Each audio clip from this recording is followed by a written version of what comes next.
Suntem la ediția cu numărul 3 a conferinței I Love My Job, așa cum știți și voi, o conferință sprijinită de cei de la Bosch, cei de la Genpact și cei de la Well Code. Le mulțumim foarte mult pentru întregul sprijin acordat. Noi continuăm cu următorul invitat, care vine de foarte departe. Charles Wratto este un cercetător de succes cu experiență de peste 10 ani în analiza conflictelor, peace building și recuperare postbelică. Cu o experiență vastă pe teren în regiuni de conflict și post-conflict, Charles a lucrat cu precădere în situații care implică grupări rebele și militante, copii-soldat, victime ale războiului și ale traficului de persoane. A negociat și a asigurat eliberarea a 51 de copii răpiți în zone de conflict extrem. Charles, el însuși un fost copil-soldat, a pregătit până acum peste 2000 de foști copii-soldat în domeniile construirii păcii și securității durabile. În 2012 a înființat Centrul pentru Pace și Prevenirea Violenței, o organizație dedicată culturii păcii și respectării demnității umane. În 2014 a primit premiul Eroului Anului de la agenția de presă Think Outside the Box România. În 2018 a obținut premiul Global Peace Ambassador prezentat de Centrul pentru Studii pentru Pace Sri Lanka. Charles rămâne o inspirație pentru generația sa, ținând discursuri pe 4 continente și atrăgând atenția asupra nedreptății făcute împotriva femeilor și copiilor din regiunile aflate în situații de conflict. Pentru prima dată pe scena I Love My Job Conference, prezentarea lui Charles Wratto va avea loc în limba engleză. I would like to welcome on I Love My Job conference stage Charles Wratto, President and Founder of Center for Peace and Violence Prevention. Welcome to Cluj.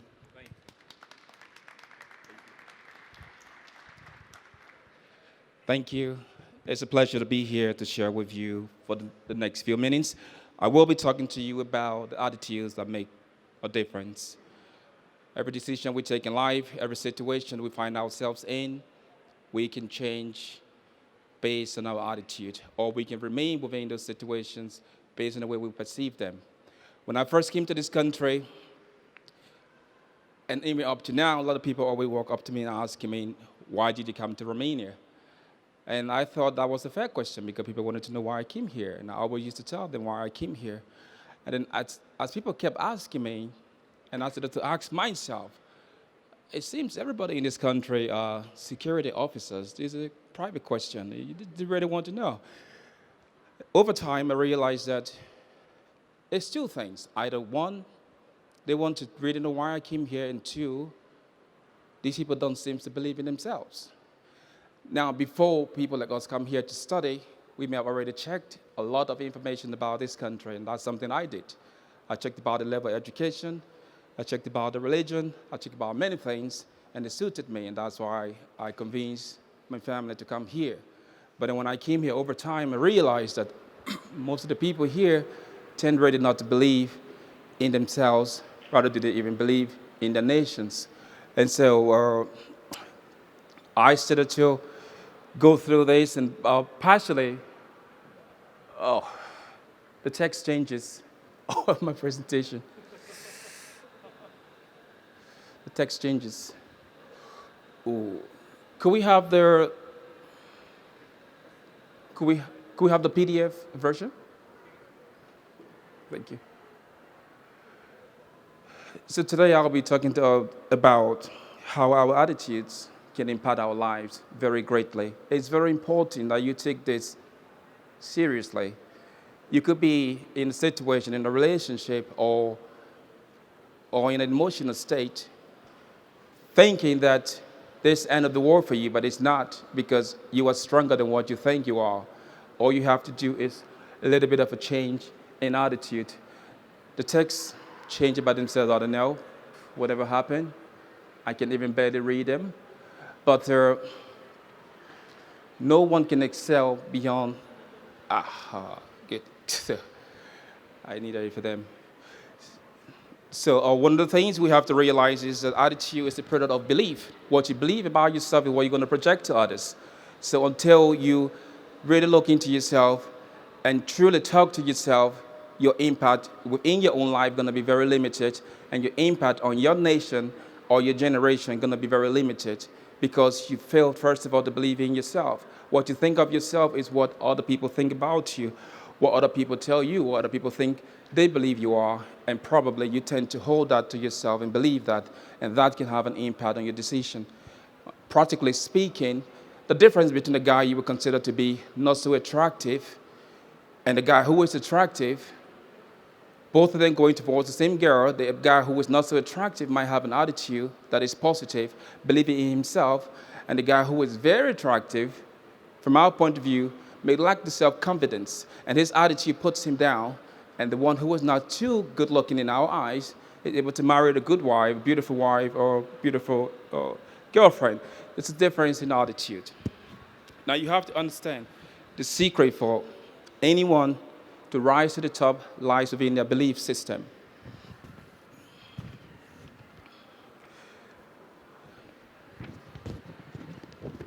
Sorry, I got a bunch of papers. Now you have to realize also that there's a reason why you were born. Each of us have a reason in life why we were born. We are not just born by a mistake. We are designed for a purpose. We are designed to solve a problem. We are designed to give a solution to a problem. But we first of all have to identify that problem.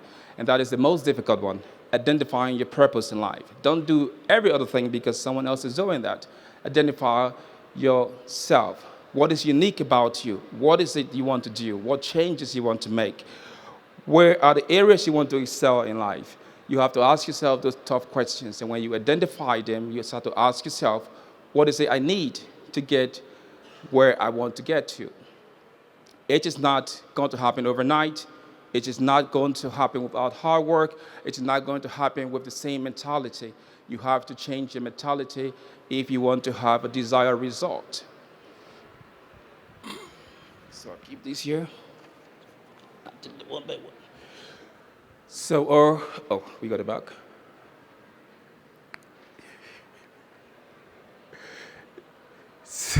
Okay, you know what? It's giving us attitude, so it's okay. Think about a lion. I'll give you another example. The lion is not the strongest animal in the world. It is not the tallest. It is not the biggest. It is not the most intelligent. But the difference is in the attitude of a lion. When the lion sees an elephant, they think about breakfast or dinner. It's going for it.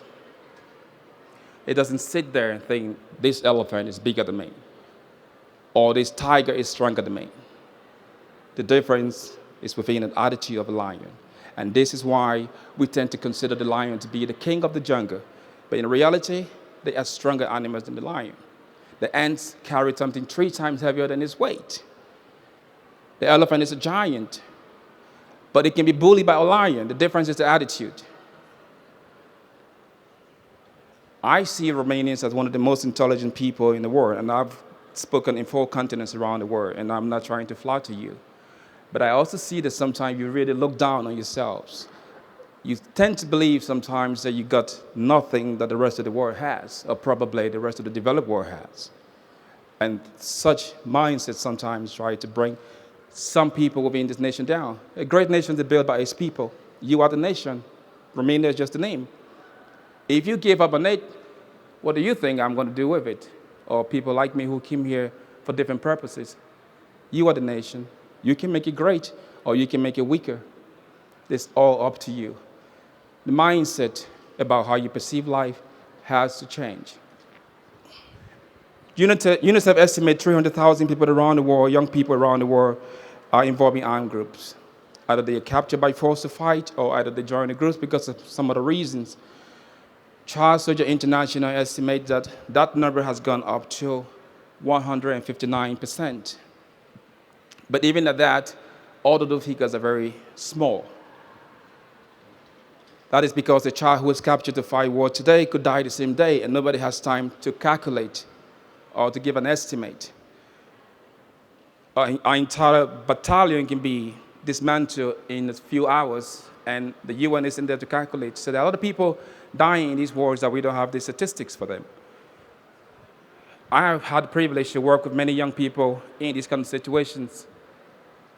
And I've seen most of them putting away their past, putting behind their struggles, and moving on to universities, moving on to primary schools, moving on to moving on to businesses and skills and other things to develop and to improve themselves. Oftentimes, we tend to think perhaps we are too old or we are too weak or we are not so intelligent, so we don't want to push forward. You don't need all of those things. You don't need all of those things. What you need is a change of your mindset. Believe in yourself that you can do it. I was raised in a country where there was war. From the time I was 8 years old till when I became a youth, all I knew was war. And so when I had the opportunity, when I was adopted by a family and I had the opportunity to go to school, I was the oldest in my class. I was 22 years old when I had to go back to school. Clearly, I was the oldest in my class. But I never allowed what my classmates said to put me down. I never allowed what my friends said to pull me down. Oftentimes, some people, there were two persons, myself and another guy in the class, they used to call the father of the class, and we liked it. But today, most of my friends, or most of my colleagues back then, just got a bachelor's degree, and that is it. There is a huge difference. I kept pushing myself, and I said, nothing can stop me unless somebody has two heads. Then maybe I'll be afraid to get to the limit where they want to get to in terms of having an education. I never allow you to pull me down.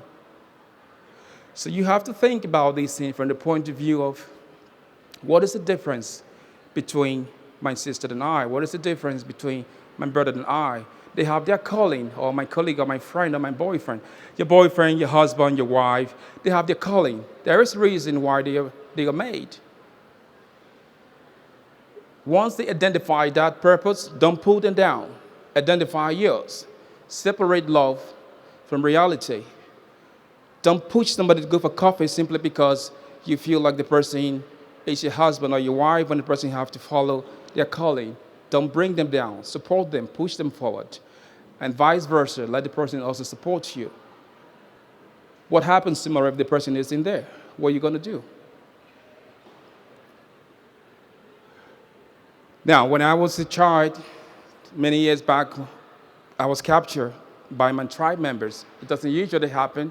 People don't usually capture children from their tribe. In my case, I was captured by members of my tribe. And I'll just keep it there. And I had to fight a war that I had no business in, not whatsoever. But I never let that pull me down. There were times after we ran from the war, there were times that we used to sleep in the grave, few friends and I, just to make sure that we don't go back to the battlefield.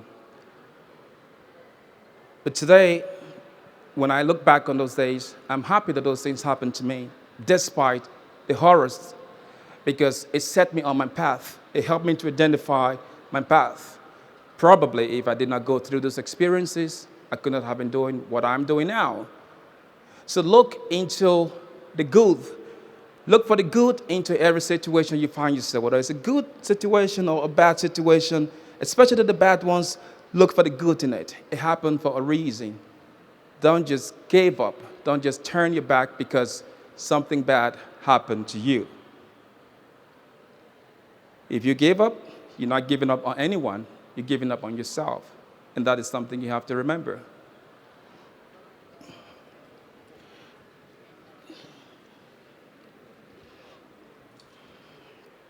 Now, it's the same thing I kept saying on the next slide. When you change, you can change your life by changing your attitude. If your attitude remains consistent, just the same. Imagine you sleeping all day and someone else going to work, for example, or you're playing football or basketball. Your friends are going for training and you're just resting because you believe in your ability. You believe that you can do great when you get on the pitch to play. Your friends are increasing their endurance level. They are improving themselves. They are developing themselves. But you are just on the same level because you think perhaps you have a great relationship with the coach or a great relationship with your boss. No, change your attitude for the good.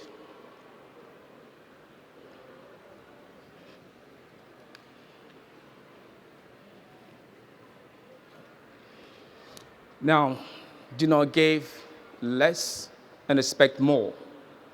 This conference is about business. Business is not just about selling things. Business is about selling yourself to the world. If you have 2 t-shirts, One have a Nike sign on it, and the other is plain. Which would be the most expensive one? Oftentimes, the Nike one. And that's because these products has improved their brand. They have reached out to a vast majority of people around the world. High quality brand.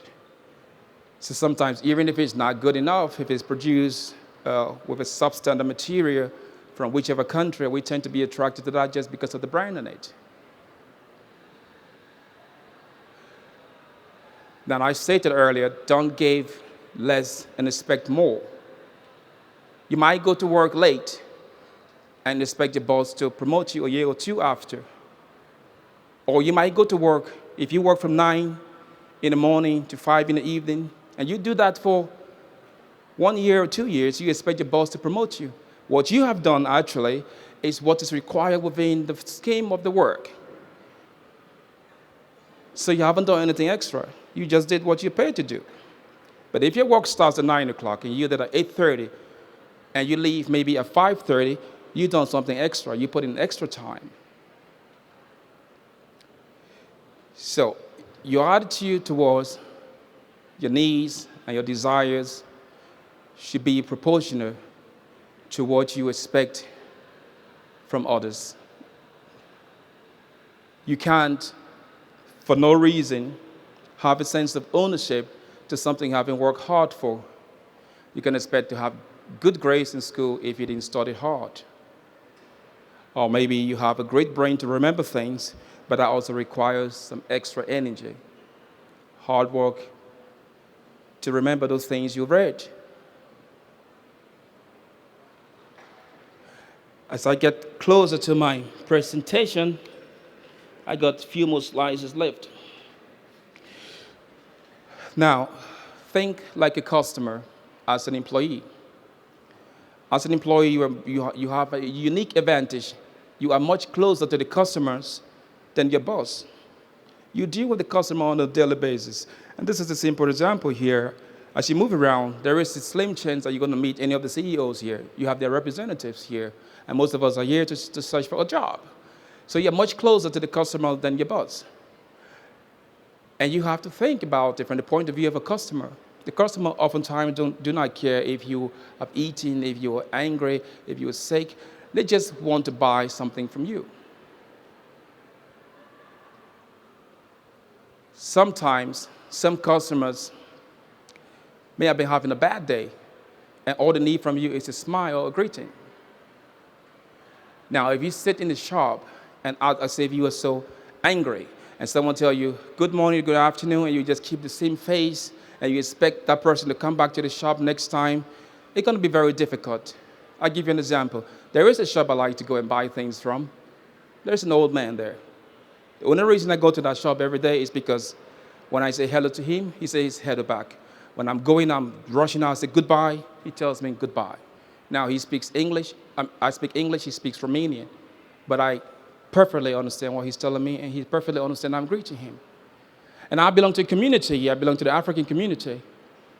And so every time I'm talking to my brothers and sisters, oh, go to that shop. That guy is good. He's greeting you always. The reason is because I'm raised in a society where greetings is very important. So just by telling someone hello, good morning, good afternoon, or just smiling to that person can make a huge difference. Probably you may be the only person who smiled for the person or to the person that day. You may be the only person who asks the person, how are you today? And that makes a huge impact. Why? Because there is a good chance that even in the house he slept, nobody asked him, how are you? And so you need to give more. You cannot give less and expect more. And I mentioned before that you are in a unique position than your CEO and your manager and your supervisor, because the things you observe from the customers, you can confidently make those recommendations to your boss. The boss wouldn't be able to do that. Maybe before he got to a level of being a boss, he or she has some ideas, but time has passed. So you have to add value. Add value and look for ways to improve your business. Also, never stop learning. There is always an opportunity to learn. Never stop learning. It's absolutely important that you never stop learning. Successful people never stop learning. Once they complete a task, they ask themselves, what is next? How can I improve myself? Where did I make mistakes? And how can I improve? What can I learn from this past experience I just had? What can I learn from this contract? How can I move forward? Successful people don't stop one place once they succeed in something. They keep going on, keep improving themselves. Again, I want to apologize to you sincerely for the PowerPoint technical issues, but I'm going to end my presentation here and take one or two questions if you wish to ask.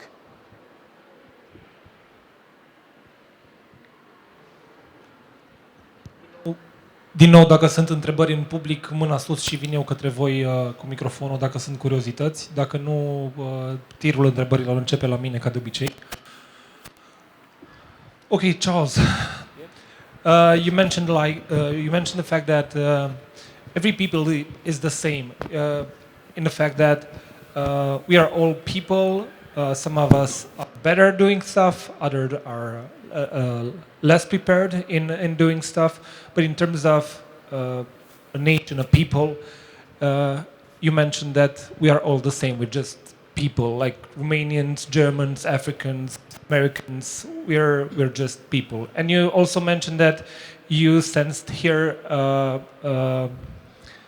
the fact that we think less of ourselves in comparison to other to people from other nations, for instance. But we also have. I also felt that we have a way of thinking of ourselves better than people from, for instance, Eastern nations, like people from Moldova, for instance, or people from Ukraine, or people from coming from Asian countries. Is that something you see or you've seen in Romania too? Yes, thanks for raising that part of it. I kind of skipped it, but always, oftentimes, if you get two questions from a Romanian, at least from my point of view, I may be wrong. And again, basically, I'm speaking in general terms here. This is the big nation with a lot of people, so 20 to 21, 18 million, somewhere between there, depending on the movement of people. But it's a vast nation, so I'm just speaking in general terms and based on my personal experience. So usually I get two questions, and the first one is, where are you from? And that question kind of relates to what you're saying. It's in sometimes sort of asking to know genuinely where you're from, or sometimes to know how to relate to you. Now, I've seen when I tell people I'm from Liberia, for instance, they have a very different way of relating to me if they don't know about my background altogether. And if I was standing with an American or a French, it doesn't matter his skin color or religion. If you say he's from France or the United States, there is a big difference. And also in Romania, if I'm being introduced by a Romanian to another Romanian, someone who is from Moldova, for instance, I have had this experience many times where someone would say, oh, he or she is from Moldova, they're from the poorest side of the country. And you just put down your fellow human being just like that, just because you think you are from, I don't know, Cluj, and it's kind of much better off than where they're from. Be humble. Be humble to your colleagues, be respectful to them, not just to your boss, to even people who clean the floors, because they get to work earlier than you. They are very important. Imagine us leaving this place just like this without cleaning it up for 3, 4, 5, 6 months, or leaving the streets like that without cleaning it. Cluj is clean, is dragging the tensions from all around the world in Europe because you got people working hard to keep it neat and clean. You are no important than those people. And so it's underscores your question. I've observed that also, but again, it's just human nature. It's how we think of things, and I'm sure where I'm from also there are people with such mentality as well. I mean no disrespect to limit this to people here, but these are some of the experiences that I had, and I decided to direct my talk along this line. It doesn't matter the nationality of the person, because we don't choose where to be born. When you were born, it's a human being who's going to give your first bath to you. When you die, Your last bath is going to be given to you by a human being. You're going to be taken to your grave by a human being. So why all this proud attitude? You don't need it. Okay, thank you for your answer. Anyone else? One more thing you mentioned about us Romanian. You said that, and I'm quoting for memory, so please allow me to. You said that you felt that Romanians are a smart people, very smart people in comparison to, generally speaking, other nations that you encountered or you interacted with. How did you come to that conclusion? On what did you base your conclusion? That's a good question. That's a fair question. First of all, very practically speaking, how many of you here speaks 2 languages? How many of you speak 3 languages? Now you just have how many persons here? Maybe on a 20 people. Yeah. Within this number, you have people speaking 2 or 3 languages. How many of you speak 4 languages? Now, some of the most powerful countries in the world, if you ask this question, you have no hand raised up. How do you learn the language? It requires intelligence. And so, I'm not saying this to make you feel good, but I've observed that there are good brains in this country. You got people with high-level IQ, great education from here or from other countries. The difference is in the attitude, the way they perceive themselves. You have great musicians in this country, great artists, a lot of great people here. It's just about how you perceive yourself. Your nation is not going to be great if you think of yourself any less than the other person beneath you. Imagine my background if I have thought any less of myself. I could not have gone to school again at 22 years old. Where I'm from, there are people who got nothing whatsoever. But they believe in themselves that they're going to succeed, and they work hard towards that. Take another practical example of people who try to cross the Atlantic Ocean to get to Europe. I see a lot of people standing on the street begging for money sometimes. When I came, I used to give out money a lot until I got used to the system and I stopped that. And I only stopped that because a friend of mine told me something that shocked me. He said, Charles, these people have documents. They can go anywhere in Europe to work. You and I cannot. And then I said, the thing is true. Because even if you come from Africa or Asia or whatever, if you don't have the right to work in Europe, you cannot work. It is going to be really, really hard for you. But people who have nothing, they struggle hard, and when they arrive, they try to make good out of nothing. This is not to promote immigration, but this is just to give you a comparative analysis of how I perceive the things. So the attitude of people have to change. You're great, you're smart, and I know that, and I don't play with words oftentimes. I like to be more direct. But it's just about how you see yourself than the next person from another nation. Thank you. Thank you very much.